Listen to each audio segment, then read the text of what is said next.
Welcome into another edition, a playoff edition of Pete's Pigskin Preview, presented by RiverLand Roofing. I'm Neal McCready, joined, as you might expect, by Pete DeWeese, our MPW Digital football expert, getting you ready for Tulane at Ole Miss Part 2.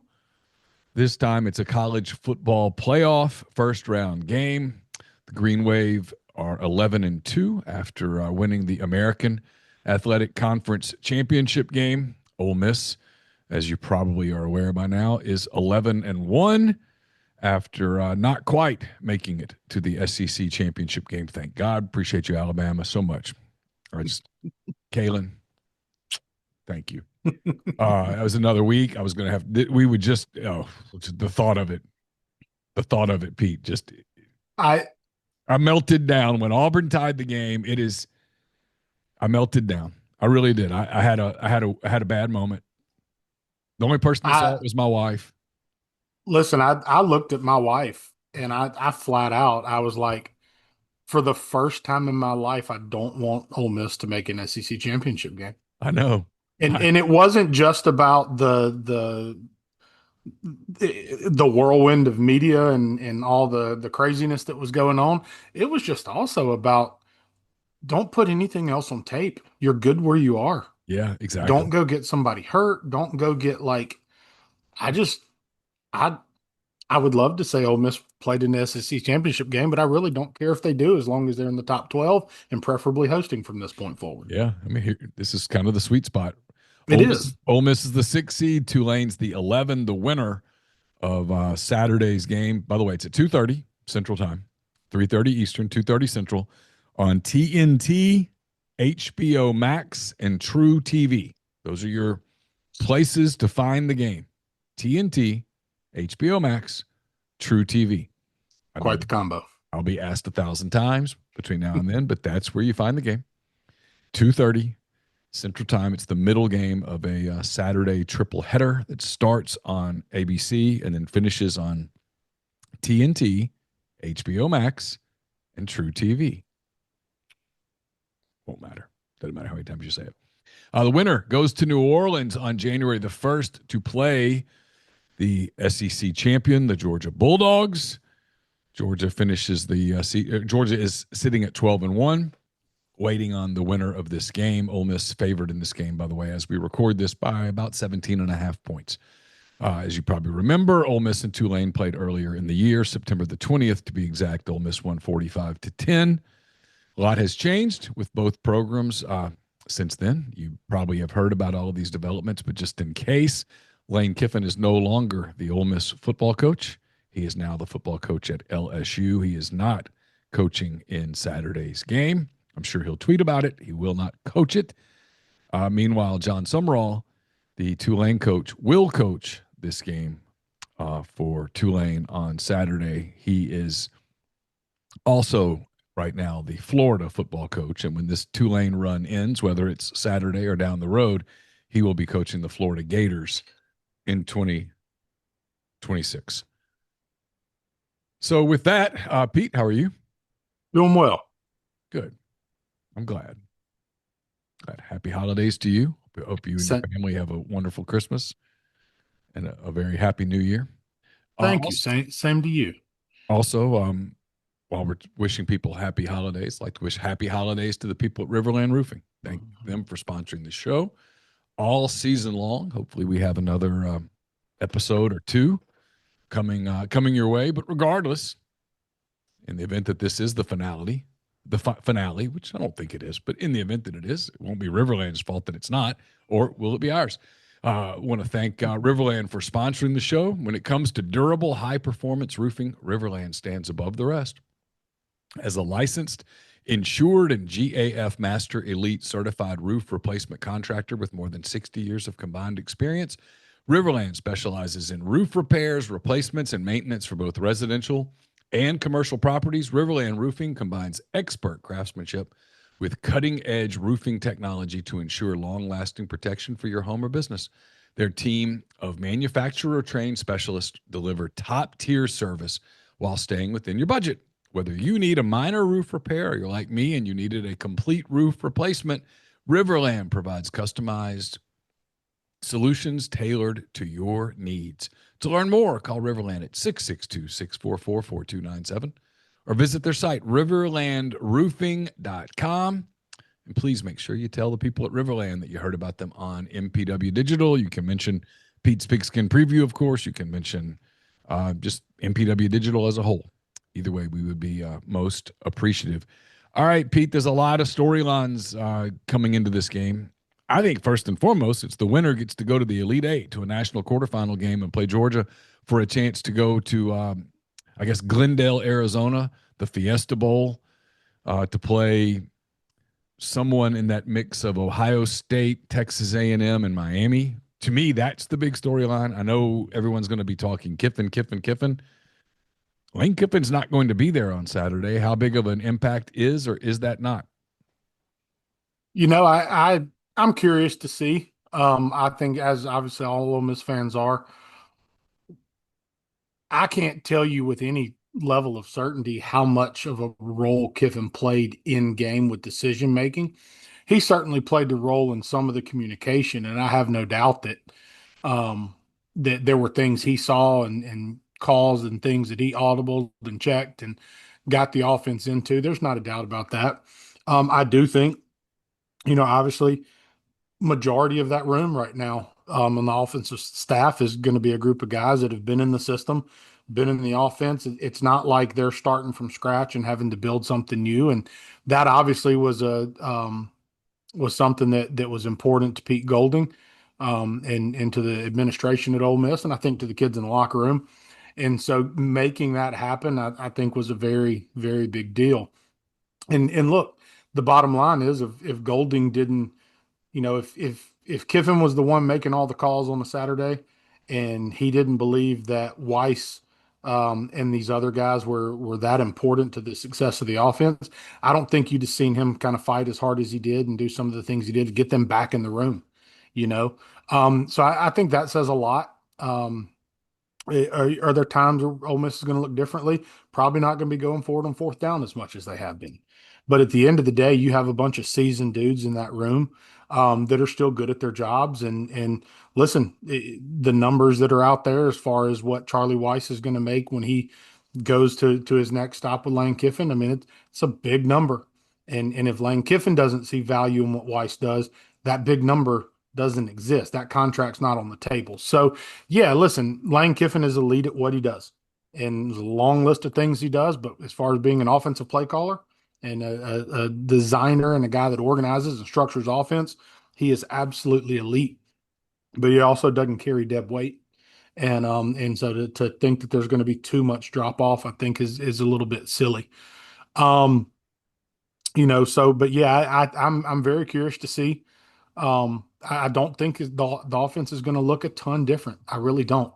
It's going to be really about who's healthy and how does Ole Miss play at the line of scrimmage. Because at the end of the day, when you watch the conference championship games a couple weeks ago, and you watch that Alabama game or the Alabama Georgia game, and you watch even the Ohio State Indiana game, these playoffs are going to be won at the line of scrimmage.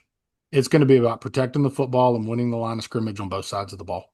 Ultimately, I honestly think defensive line is who won that kind of championship Saturday, right? It was the defensive lines that caused the most havoc, that kept quarterbacks off schedule. Those are the teams that you saw win those conference championships. And I think that's going to be kind of the name of the game going forward. Just as you get more and more into these playoffs, it's going to be about physically who can hold up, especially at the line of scrimmage, because there's not a, you know, there's not a team in the playoffs that doesn't have some marquee names at skill positions on the offensive side of the ball. Some have more than others. I mean, the group that Ole Miss is bringing to the table may not have some of the national notoriety that the kids on these other teams have, but they're very capable, right? And you've seen that throughout the course of the season. Obviously, there hasn't been a ton of balance in the run game, but you've seen effective play from, in the run game, obviously from Kewan Lacey, but you've also seen it from Trinidad Chambliss. And there have been times where, Logan Diggs has been called on to carry the football and has done some good things. And he's a kid that's shown in the past that he can do it. Ole Miss is very versatile at the tight end position. They're so multiple out wide with all the different bodies they have and the different skill sets that they have. And so if they can control the game at the line, at the line of scrimmage, I really think you have to like their chance, not just against Tulane on the 20th, but also just moving forward in these playoffs. All right. Along those lines, and I'm gonna hand it to you in 1 second. This is what the thing that sticks out from 45-10, that game, which was, I mean, I'm sure Tulane had some things go Forever wrong. ago. Yeah, September the 20th. My God. Jeez. It's like a million years. Uh, Um, I'm sure Tulane had some things that didn't go their way that they look back on and go, well, probably that won't happen to us again. Ole Miss had some big plays that they hit that I'm sure Tulane has looked at and tried to figure out a way to stop. But what sticks out in my mind about that game was watching the line of scrimmage, and it was a mismatch. Um, it was a mismatch the whole day. There was never a time during that game I thought Tulane could stay in the game because Ole Miss just dominated them at the line of scrimmage. So if you're putting on your John Summerall hat for a minute, you can't go trade for personnel. Ole Miss still has the same personnel. How do you convince yourself that you have a chance at a completely different outcome when the lines of scrimmage are the same? I don't think it's about convincing yourself. It's about convincing your kids. You know, ultimately that's it. It's so I did not when that game happened live. I honestly didn't get to see very much of it. I listened to some of it on the radio.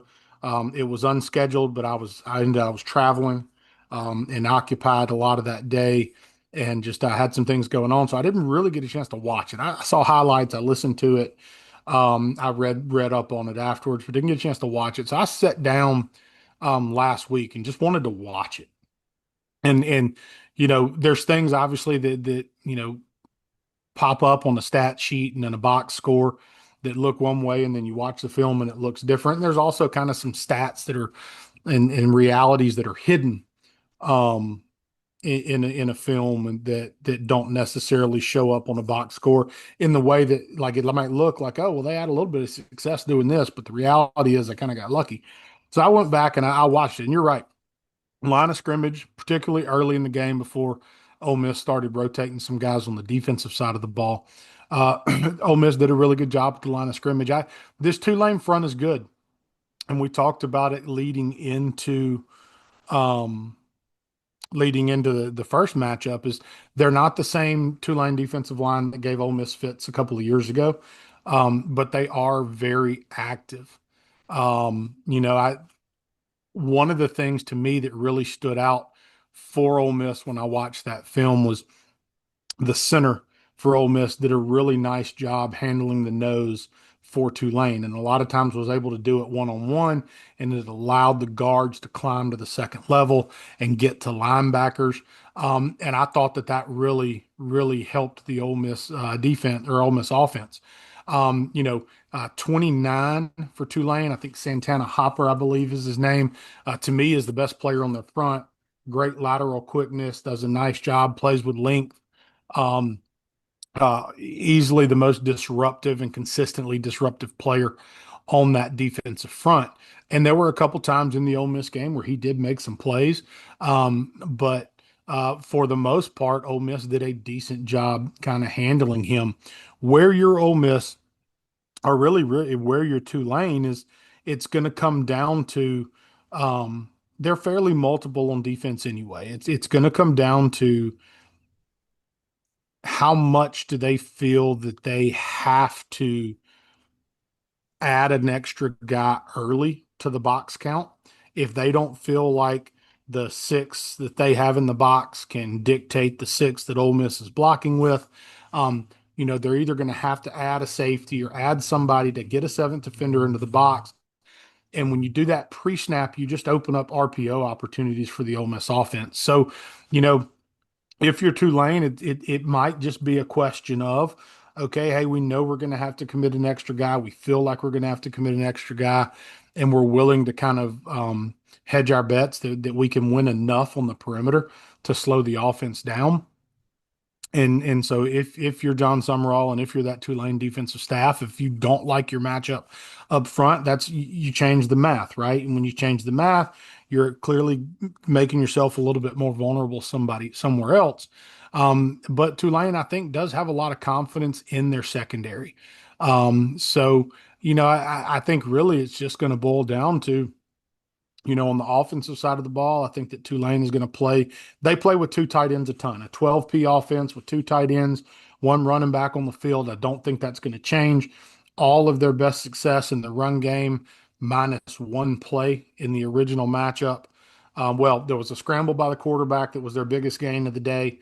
And then they had one other run late with some backups in for Ole Miss out of an 11P structure. The rest of the time, it was two tight ends in the game and using that to try and just gain extra double teams and get extra hats at the point of attack. And that was how they found success in the run game. I don't think that's going to change. From a defensive standpoint, again, like I said, for Tulane, it's you're either going to change the math by adding an extra defender, or you're going to change the angles by using a ton of movement, which is something they already do, and not something that Ole Miss is going to not anything that's going to be foreign to the Ole Miss offensive line. So that's the biggest thing that I'm kind of curious to see is how does that Tulane defense um, they play a lot of one high structure, so they naturally add a seventh defender to the box, but they want to hide it as much as they can. They don't want to give things away on the outside and show things to the quarterback too early.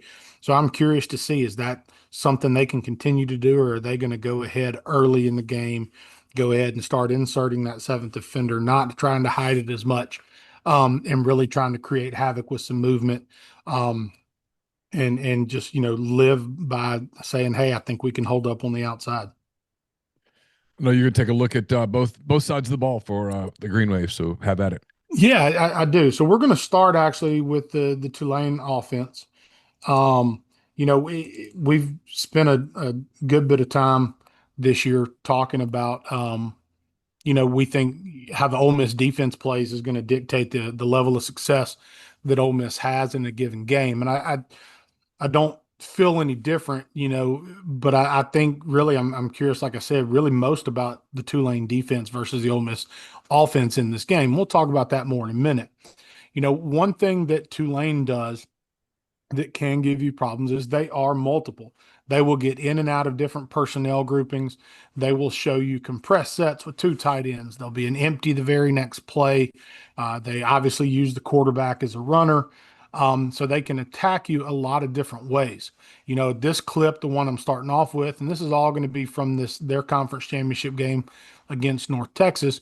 You can see that North Texas matches this formation by really bringing party and bringing everybody down into the box. They go with the five-man front, two linebackers, and essentially with this corner being down, they've got an immediate eighth defender in the box with the ninth ready to add on and the potential of a pressure corner if they wanted it.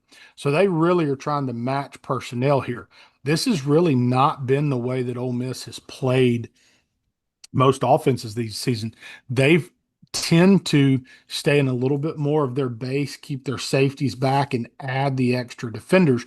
They have enough trust in the interior of the defensive line to control some double teams and then to let the secondary kind of spoke from where they are. So I'm curious to see, is it something where Ole Miss chooses to be a little bit more aggressive in their box structure, or are they going to kind of continue to do what they've done really throughout the course of the season?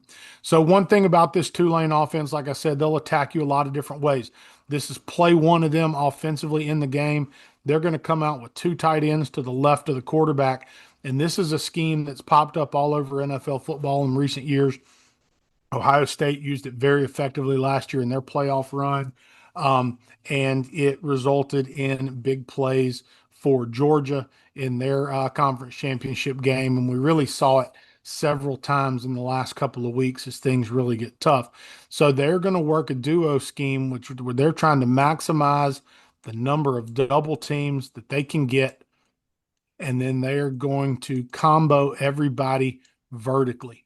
This is known as a duo wrap scheme because you're going to bring a receiver from the backside who is going to wrap around for the force defender. So if you're the offense or defense, really, what you have to account for here not only is the extra gaps created by formation, but you also have to account for the extra gap that's being created by the wide receiver as he wraps around. So if you draw the line right down the center, you have one, two, three, four, essentially five gaps to account for. When you bring another player across, you add an interior and exterior gap on him now. So you've changed the math. So here, Tulane is going to get into their double team scheme right there. 82, so 85 is going to work down. 82 is going to come down on number 4, this linebacker. And now what you're forcing is one of these secondary defenders to make the play, and you're going to account for him by wrapping this receiver around from the backside. Now, against North Texas, they were able to control the line of scrimmage. They're able to get horizontal and vertical displacement and pick up a nice, easy run on first down to start the game. And it's all about being able to move those bodies. If you're Ole Miss, it's you counting on these guys in particular not being as easily moved as this North Texas front is right here. Now, what makes them difficult is very next play. They hop out into empty. There's one tight end on the field now. They've changed their personnel and they're going to get out into their empty set. And actually, I lied to you. They kept their two tight ends on the field. I just spotted one that I didn't spot earlier. This is a tight end here.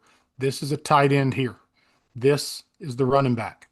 So they're going to hop into empty, same personnel. So if you bring in an extra big body defender, take a defensive back off the field to match the personnel with two tight ends, they have the ability to now spread you out and try to take advantage of all that space. Now, Pete Golding in the first matchup, I thought did a nice job when they got into empty. They have shown through the games that I've watched that when they're in empty, it is about getting the ball out of their hands quickly. They will run a version where basically everyone is on a hitch route. They will run some classic kind of NFL concepts, dragging, where he's going to work a little drag with the option to sit over the ball, and the outside receivers are all going to work slants. That's often paired with some type of an out route and a vertical on the opposite side. All stuff to give the quarterback easy reads, get the ball out to a playmaker, and try to let him run. What Ole Miss did in that first matchup was they walked linebackers up to the line of scrimmage and used simulated pressures where they showed the blitz and then dropped guys out to try and get underneath some of those quick routes. Make the quarterback think I have to get it out of my hand in a hurry, and then drop guys underneath to try and take those routes away.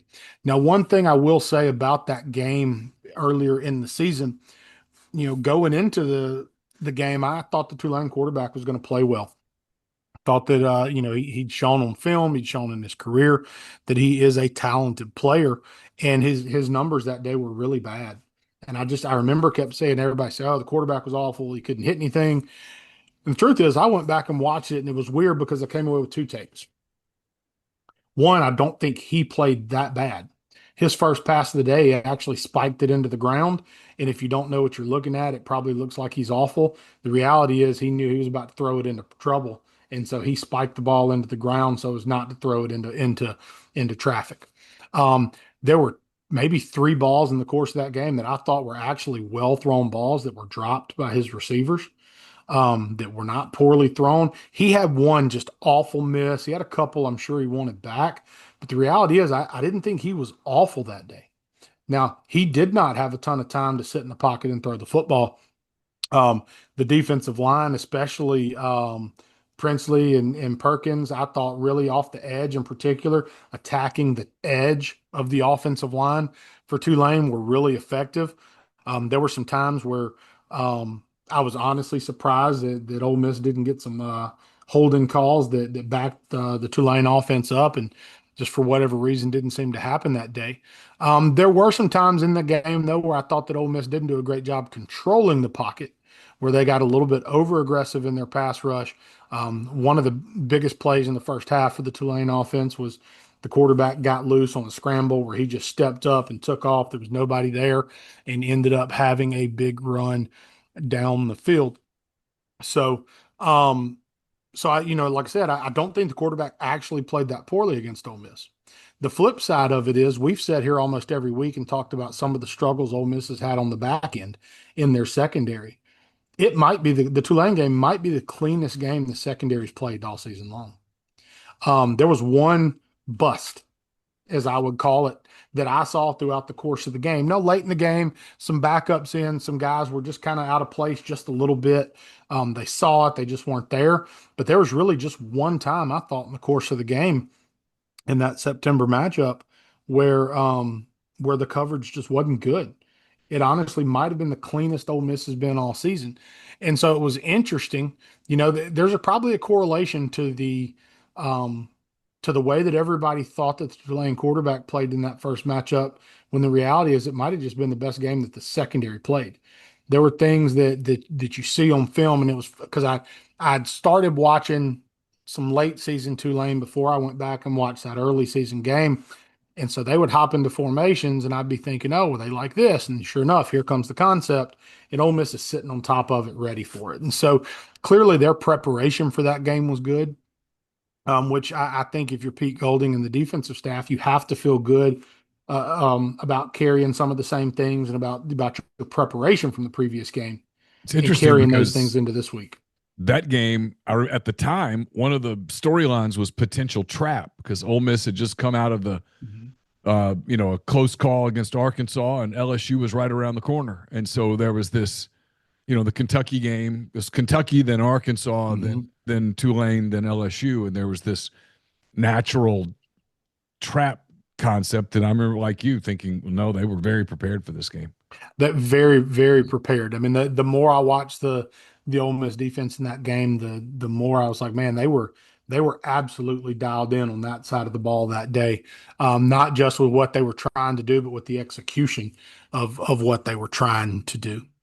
But we'll jump back to this Tulane offense a little bit. So, like I said, when they spread you out, a lot of times go empty. The goal is to get the ball out of their hands, like they do here. Make a quick, easy throw to the running back. All right, so that's first two plays. They go from packed in tight, two tight ends on the field, to suddenly they're spreading you out in empty, trying to see how you're going to adjust. So we're going to jump forward a little bit in the game, and I'm going to talk about some things that really aren't any secret to anybody that's paid attention, and that is how Tulane likes to use the quarterback in the run game. I went and looked at it. On the season, the quarterback has 14 passing touchdowns compared to 16 rushing touchdowns. Their two top tailbacks have combined for a total of 7 rushing touchdowns, while the quarterback has 16. When they get in situations where they have to move the football, the quarterback has the ball in his hands. Most of the time, there's no read element to what they're doing. Very often, it is a straight up quarterback run designed to get the football in his hands. And this game against North Texas is no different. First time in the red zone for the Tulane offense, and they are just going to run a lead with the quarterback. They're going to block a zone scheme up front with the tight end to the left side of the offense. The tailback is going to lead to that left side, and the quarterback is just going to get in line and follow. They are a heavy zone football team. They will run some pin and pull, buck sweep type gap scheme, but they run a ton of inside and outside zone. This here is based off of their zone family. So you can see from the run from the end zone, everybody is just going to lead to the left. They're going to stretch this zone out. The defense does not do a great job setting an edge. Quarterback cuts back underneath, gets close to the end zone. 2 plays later, they come out the very next play. They go a little passing game, try to get a little rub route on the perimeter. It gets batted down by the North Texas defensive end. 2 plays later, they're going to come back. They're going to go back to the same type of concept. Now it's going to be more of a gap scheme. It's an old school belly scheme. They're going to block down with the front side. They're going to pull this front side guard to kick out. Number 20 is going to try to lead into the interior of the defense for the linebacker or safety, whoever shows. and then the quarterback is going to follow. Now, on this particular play, North Texas plays it really well, and the Mike linebacker in particular gets to add to his stat sheet and build to his highlight right there. But you can see they are not, he's a physical runner, and they are not afraid to use him in the red zone in particular, but also in short yardage situations as a runner. They do a good job blocking for him at the running back position. And so, if you're Ole Miss, and we've talked about it, and it's kind of one of the things we talked about before the first game, you had come out of that Arkansas game where you had seen a quarterback absolutely give you problems with his legs, and you roll into this game expecting to get a little bit of the same. And they really didn't have a ton of designed read for him in this game, but they did use him some as a runner. At this point in the season, all bets are off. If Tulane wants to have a chance to move forward and compete, they're going to run until the wheels fall off. So I think early and often you're going to see 12 with the ball in his hands as a ball carrier. Now, like I said, they do a lot of different things. This is 2 plays later again. They're going to get him on the edge in the passing game in the red zone. So here they're going to fake a stretch this way, and the quarterback is going to continue to roll in that direction, and they're going to get guys out in front. Here, I believe he is going to block down and be a late pivot. He's going to release to the corner. Tailback is going to lead to the flat. Quarterback is typically going to read that low to high, so you're going to be 1 to the corner route is 2, and then your late pivot by this tight end would be your third option. Your fourth option is always going to be your legs. Okay, so here from under center, zone works the other way. Doesn't like his flat route. North Texas plays it well. There's a guy there for it. Corner route has a chance. He goes ahead and takes it in himself. So, if they get a chance to get down in the red zone, think quarterback run, think pocket movement from this Tulane offense. Okay. Moving on just a little bit more down the road. On the season, I said it earlier, he's only thrown for 14 touchdowns while he's rushed for 16, but they are effective in the passing game, and all of their best stuff, in my opinion, it's all off their play action. It's about the run game and what they do there. So this is a good example of that. So here, they're just going to work a little bootleg right here. They're going to motion inside. So they will often motion this guy inside to come block. It's the same scheme I showed you on the first play of the game where he started over here and then wrapped around. Now they're just starting him out wide, bringing him down to do the same thing. Well, when you do that and you start to get aggressive secondary players trying to get down and be a part of the run fit, it opens up opportunity for play action now on the outside. And so here they're going to come and off of that same look, they're going to get a little boot action right here. And honestly, I think the receiver messed up, and I think this should have been a penalty because you can watch number 5. He's actually going to go block. Tight end is going to release on a corner route, and they're going to have this backside drag route, and the blocking by this receiver is literally a yard away from the drag route that ends up catching the football. So this is poor officiating from a textbook standpoint, in my opinion. You can see him block him right there. Yeah. Yep. But really, the big thing I want to show you is the quarterback. Right, he can throw the football. Does a good job getting out on the edge, and ends up here using a little sidearm delivery to get around the defender and throws an accurate football to move the sticks right there. You can see it from the end zone, just a nice little drop in the arm slot to kind of throw from the side. You now know he was a shortstop, and absolutely, no question about it. He's turned 2 before. If he wasn't a shortstop, he was a third baseman. Yeah. But you watch right there, just drops the arm angle, throws a very accurate ball to a kid on the move. Well executed right there. Here's another look at a play action concept. Okay. Another 1st and 10 play action off of all of their run stuff. So they're going to work a corner route here. He's going to kind of work this inside curl route. They're going to bring a shallow from the backside. So the idea is, if nothing runs with him, or if it's man-to-man and you can win, you're going to throw this corner out. He's kind of your alert. He's there versus space versus matchup. Otherwise, you're trying to work off of a curl defender.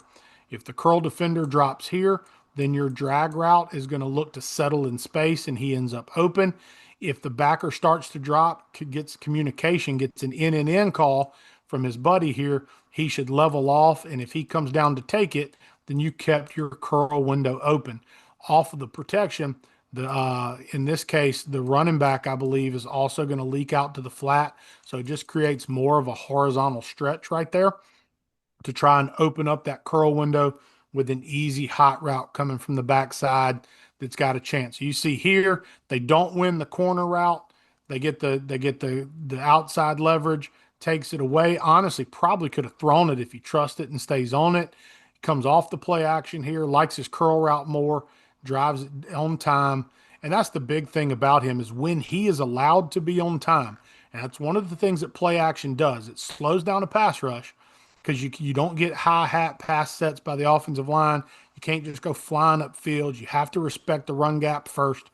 So here, the play action slows him down just a little bit, allows him to be on time because when he can be on time, I do believe he is an effective passer. But you can see here between the play action and the shallow route, these underneath players hold the underneath defenders. They're able to win on the outside one-on-one and come back down the ladder on the curl route and convert for the first down. Okay. Um, Moving forward a little bit, here's another red zone clip. We talked about it earlier. When you see red zone, you think quarterback run. No different than what happens here. They're just going to try to find the numbers and they're going to go attack. And like I said, he is a physical runner.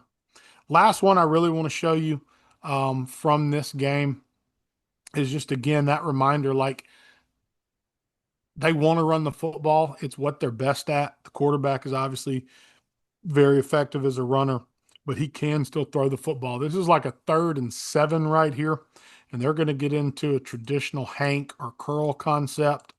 They're going to get somebody out in the flat, whether it's the tight end or the running back here.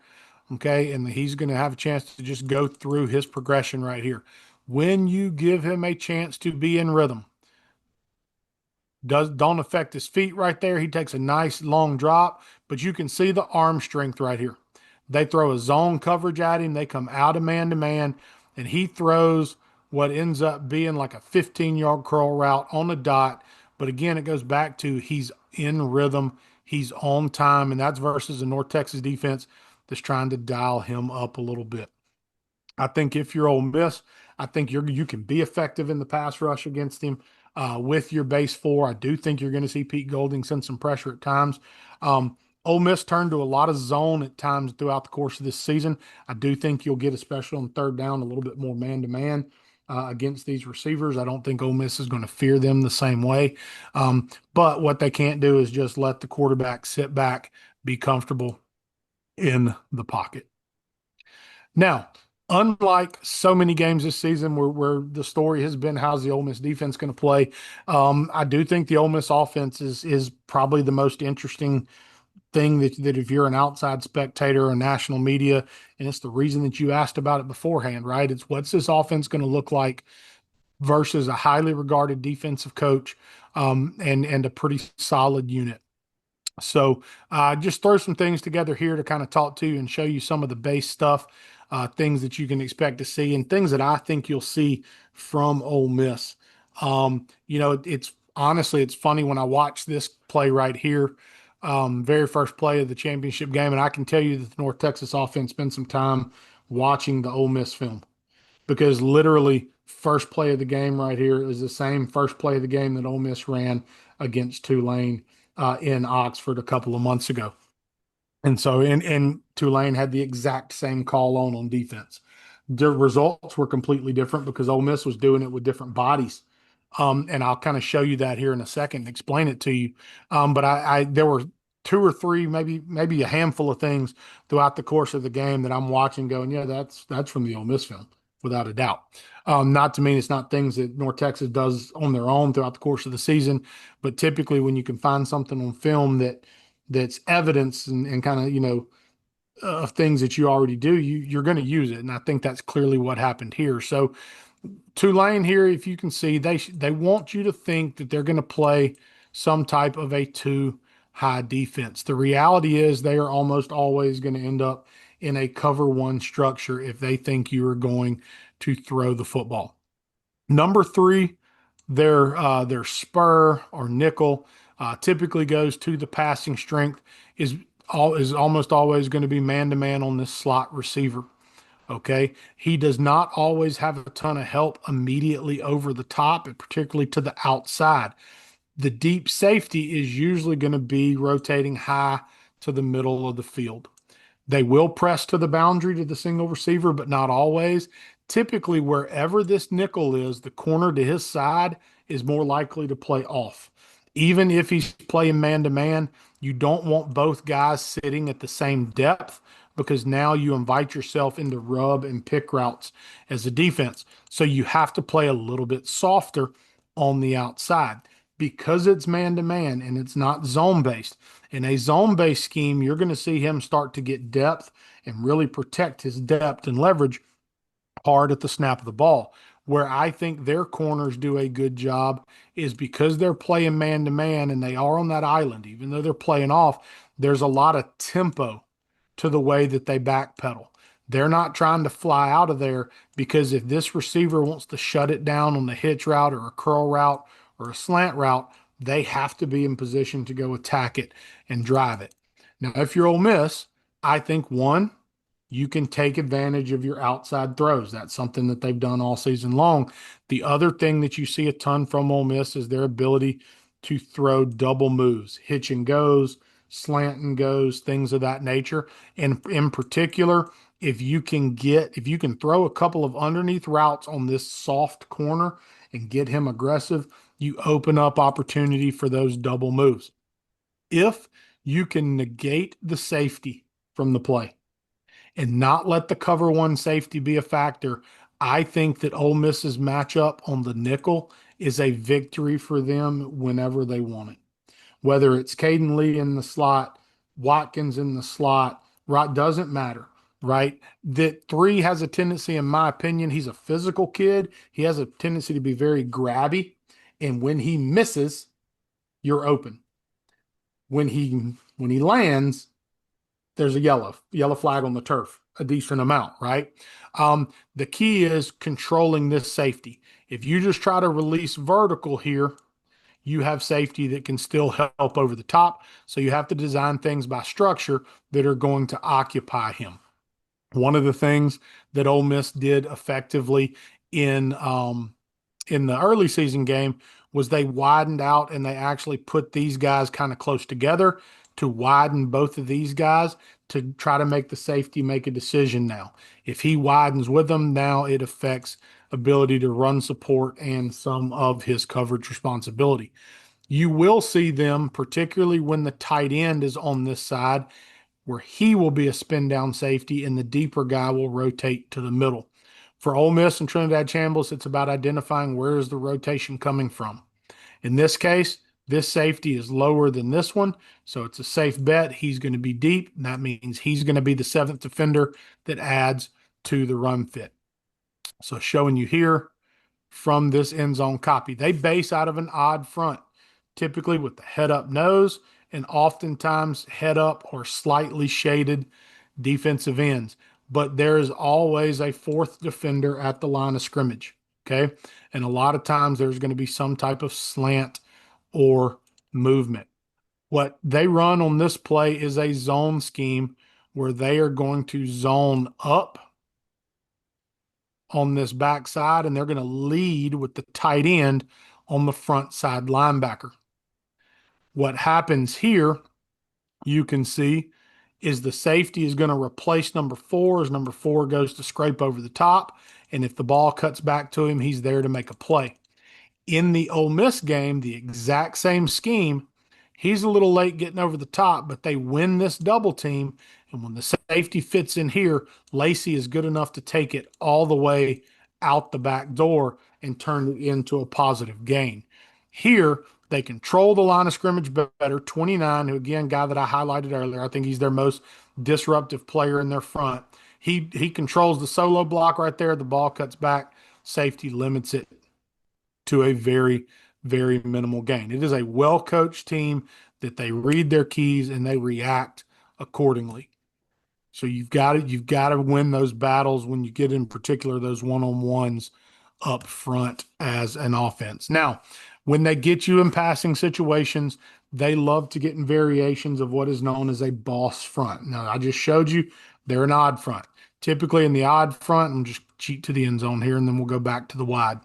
Typically in an odd front, you would have 29 would be here, the DN or 90 or 94, whatever the nose is, and this snap will be head up, and 6 would be where he is, or he would be tighter even on 72.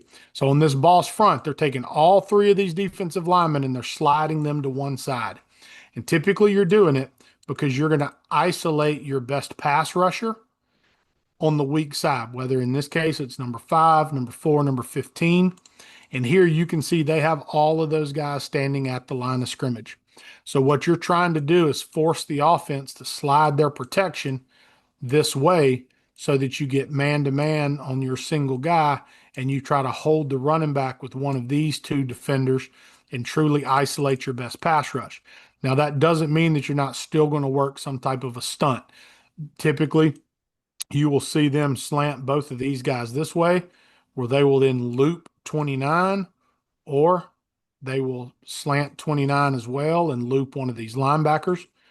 And then there's also been times where you've seen them take number 5, bring him inside and loop 29 all the way around. But you're going to see a lot of this boss front where they shade the defensive line. So it looks like there's a lot underneath, but somebody is likely to pop out into coverage. Now, from a safety structure standpoint, okay, here you can see eyes man to man. He's got to come down. He's got to be responsible for the number 3 guy. That means if it's going to be cover 1, that he's going to end up rotating down or rotating tall to the middle. You have 20 here. Now they can also play zone from this technique. They can turn and they can bail this corner out and get into a cover 3. There is some versatility in what they're going to do, and they're honestly probably most versatile when they get into these pressure looks.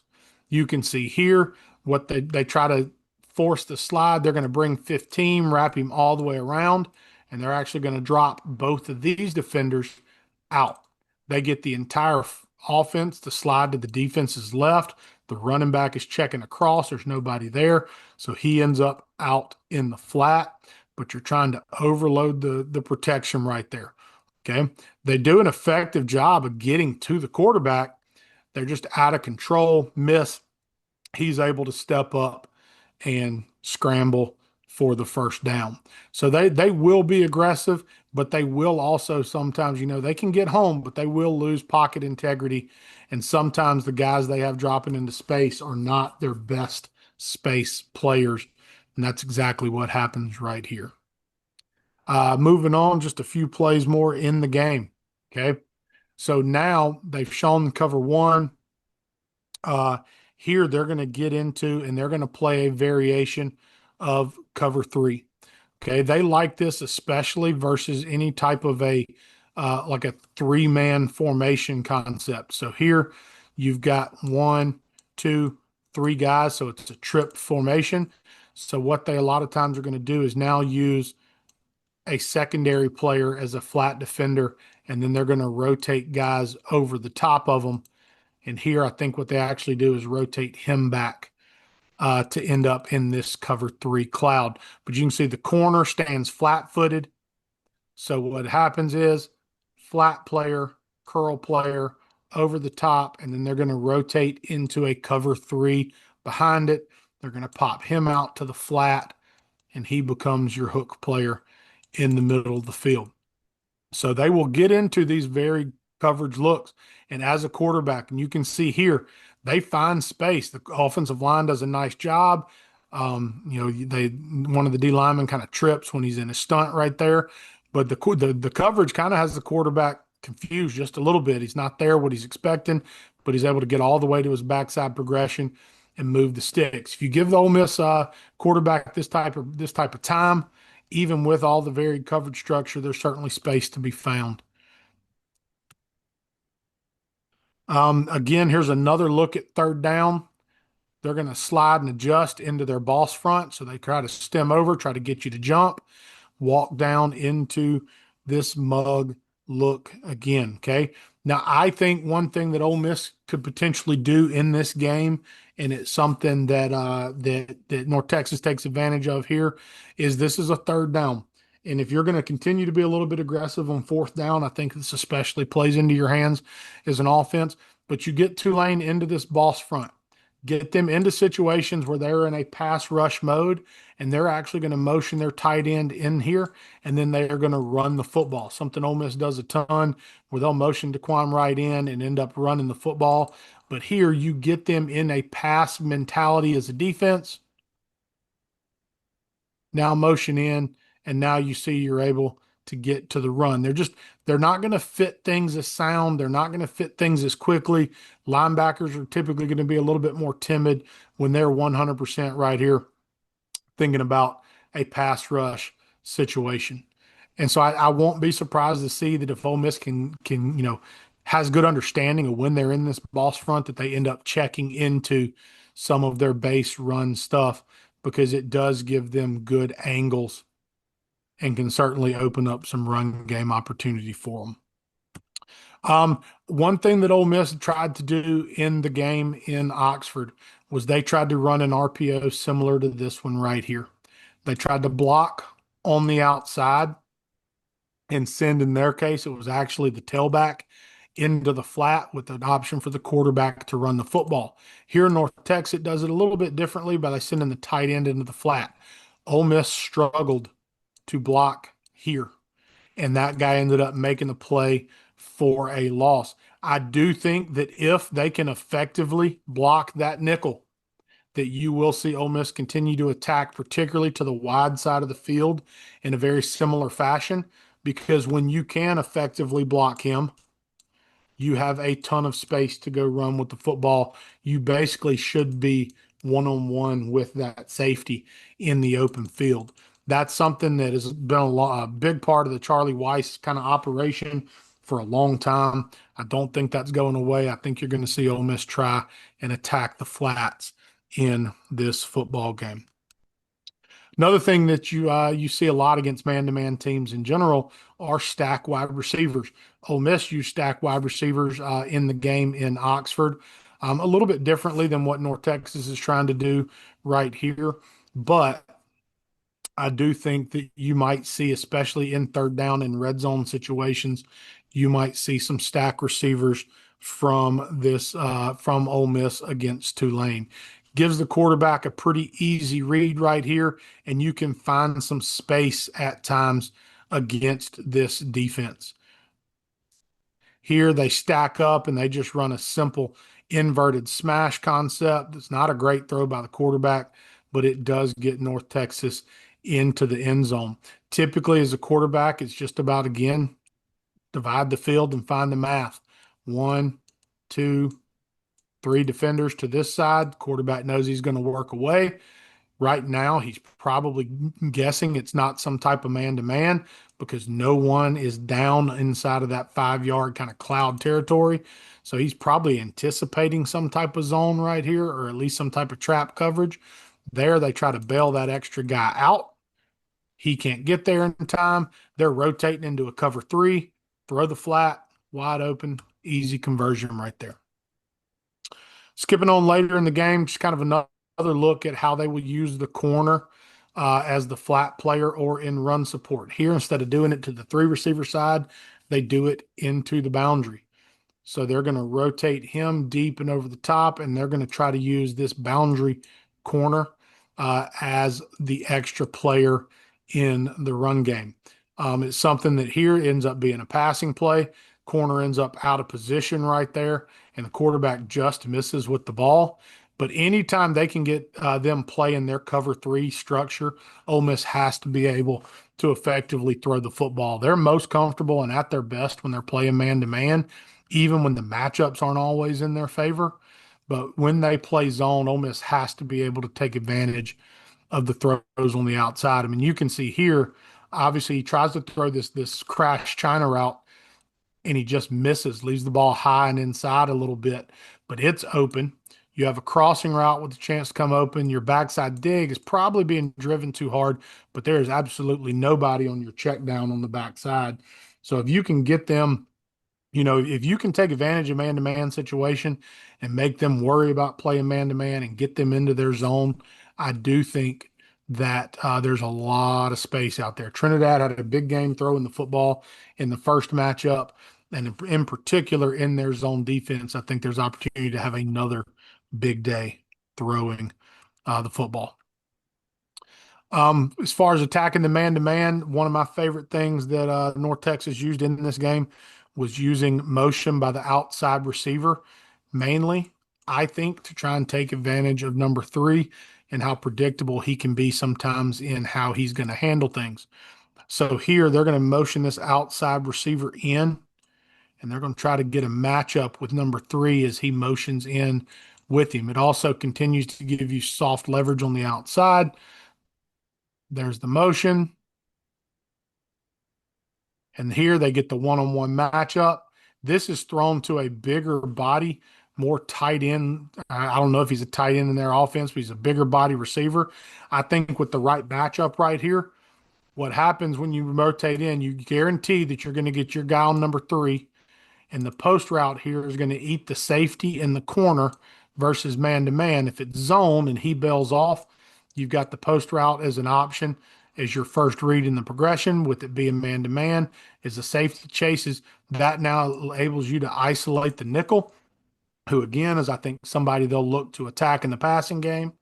And here, if the ball's just over the top a little bit more, I do think North Texas definitely has a chance for a big play in their My guy number offense. three, man, we're picking on this guy. That's not terrible coverage. No, It's no, listen, okay. I'm not telling you he's bad, but if I have my pick between him and their corners, I'm Yeah. taking him. Okay. You know, All right. it's not, listen, he's a thick kid, he's a physical kid. His feet, I mean, look at, he's patient right there. But right now, as soon as his hips right now, Yeah. he should be beat by an Ole Miss receiver. Yeah. This is I'm having flashbacks to when my defensive backfield coach, Coach Dunbar, used to say, McCready, you got to flip your hips, and I would always go, I don't know how to do that, Coach. And if I knew how to do it, I would be doing it. I would do it better. And he would say they're going to pick on you here, and I was like, I know, Coach. Believe me, I'm dreading it as much as you are. Well, you see how patient his feet are right here? Like he's trying not to panic. He's keeping his feet moving, and he's trying not to get beat inside. Yeah. And if you can get him sitting on his heels, worried about the inside move, you should be able to beat him to the outside. Yeah. Especially, he's a 5'10" guy, right? So whether you're doing it with speed or you're doing it with a big body, there's just a potential to kind of take away some matchups or create some matchups anyway for the Ole Miss offense. So I'll stop picking on him a little bit. Okay, Okay. that's okay. I'm just having But, well, I'm having I'm, some PTSD all these years later. I'm not going to pick on him here. He does a great job of doing his job right here.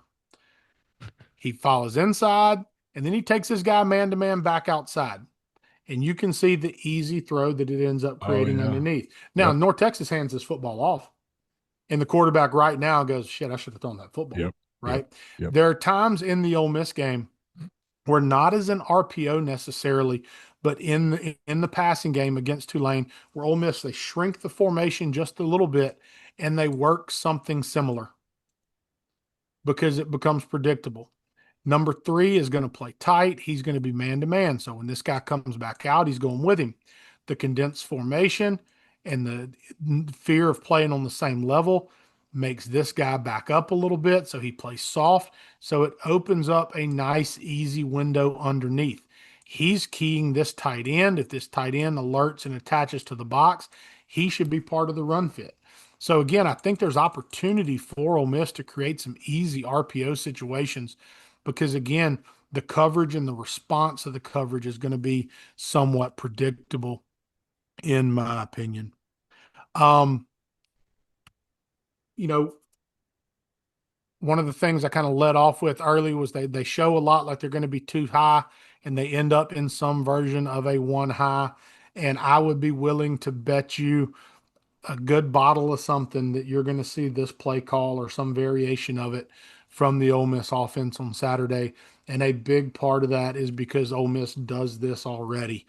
Um, but there's so much rotation in this secondary. And here you're going to see they're actually going to bring the safety down from the field, and the boundary safety is going to end up rotating high. When you do that, what you're expecting is for either this linebacker or number 01, probably the linebacker, if I had to guess, to carry anything vertical to give your safety a chance to recover. What North Texas does is they pair it with play action. They bring the running back across and they pull the guard. That action invites zero down, thinking run, but it also invites the linebacker down. And the result here is going to be a tight end running down the seam uncovered on this particular clip. As soon as the tailback flashes across and the guard pulls, safety's trying to hide his rotation. There it is. Try to hide the rotation, can't hide it. Quarterback's got an easy out down to the boundary. If the corner squeezes it, throw the little stop route. Either way, easy throw and catch for the quarterback right here. You can see the communication from the back end. There's the play action. All the quarterback's got to see is number one. If one comes down, the rotation comes from the other way. You're either going to throw it underneath as he bends, or you're going to work something to the other side of the field. Here, as soon as number one goes to the middle of the field, you're going to give it to your tight end as soon as you can. Let him get downfield and make a play. I absolutely think some version of a four verticals out of Ole Miss off of play action will be on the call sheet on Saturday. We're just going to look at a couple more. I'm going to kind of get out of here. This one, again, just another look at that boss front in this particular, and this is a third down thing. This point, I think they got, North Texas is down. It's a third and 4. Now here's the boss front. They're gonna work a stunt on both sides. He's gonna start up field. He's gonna come inside. They're gonna bring him around off the edge. On the other side, I believe they're gonna do something similar. He's gonna be here and end up on the outside. I don't believe this backer's coming. I believe he's dropping out right here. There's 48 underneath. Here comes 29 around. They don't do a good job controlling it right there. They do a good job on the back end coverage wise. They're playing the zone right here. They're just matching and passing everything off and do a great job handling all the underneath stuff, rat it all out, and the pressure's able to get there. Again, I like 29. I think he's a good player. Um, got some quickness to his game for a big body kid, and he's one of the more heralded players in that defensive front from everything that I have seen. Kind of last two things, or last thing I'm going to give you. Um, I think a big one for Ole Miss, because we know Ole Miss wants to run the football. They do it all the time. Is watch for Ole Miss if they start having success in the run game, and you're watching in the stadium or at home. Are they running away from the rotation? And so what I mean by that is we said they typically show two high safeties and one ends up coming down while the other goes back. Well, what that means is you're down a guy in run support now to that side when they're playing their man-to-man coverage. If you run it here to the offense's right, you have a secondary player that's coming down to match the numbers. But if you can run it away from the rotation, so here with the safety on the right coming down, if the offense can run the ball to the left and can control the front side of the defense, then you have a real chance because you're able to expose the fit. And so right here, they do a great job of passing it off, and we'll show it to you from the end zone. They're going to work a stunt right here. So they're going to run a version of an NCAA stunt where they're going to try to spike this guy all the way to A gap. He's going to try to cross face into B gap. Number 4 is going to come all the way around and be the C gap rusher here. Okay. That means the nose is slanting this way, and he is going to come off this edge now as the C gap player. He should be tracking over the top as things work his way. So they do a really nice job. And this is an elite job by 76 right here. I know there's a little lag when I go slow, but 76 is going to start to zone right, and he realizes what's happening. He knows he's crossing face, and he see if this guy's downhill, he's going to work up to him. He feels number four. He sees number four going wide. So 76 is going to adjust his path, bang back out, and build the wall on this guy as he tries to come in front. He's going to come across and build the wall, and then tailback is then going to be able to stick his foot in the ground and go get vertical. So just watch the left tackle 76 right here.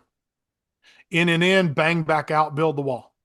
Phenomenal job of that. And you can see how the crease it ends up giving the tailback right there. And the guy that's the free hitter that gets over the top doesn't make the play.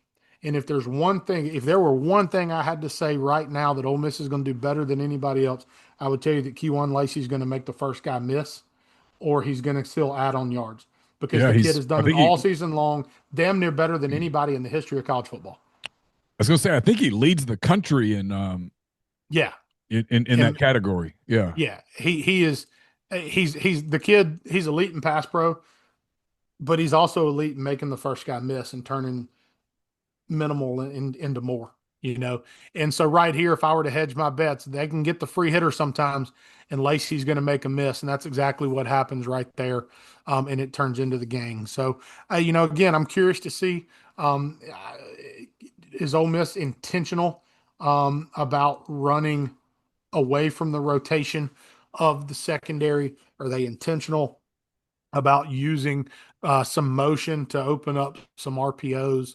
And then the other piece that we really didn't see any of from North Texas, but we certainly saw in the first round of the Ole Miss Tulane matchup is what is what is Trinidad Chambliss's role as a runner in the game? Early in the game, Ole Miss had a big play where they led with the tailback and the tight end, and quarterback was designed keeping the ball, and he gets out on the edge and gets down in the red zone, because that is certainly a way to help change the math if you're not controlling the line of scrimmage for the Ole Miss offense.